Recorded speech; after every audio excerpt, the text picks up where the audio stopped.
I get this question all the time. Devin, should a new automation channel build a small, repeatable series before trying lots of standalone videos? My answer is usually yes.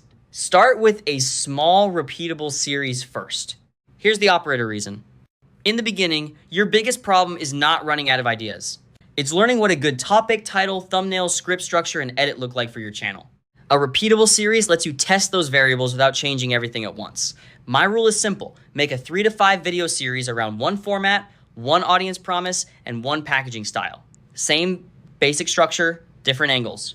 That gives you cleaner feedback. Use a series when you're still figuring out your workflow, your retention pattern, and whether viewers even understand your value. Use standalone videos later when you already have some signal and you want to expand topic range. The mistake is going fully random too early. If every upload is a new format, new topic, and new thumbnail style, you're not testing. You're resetting.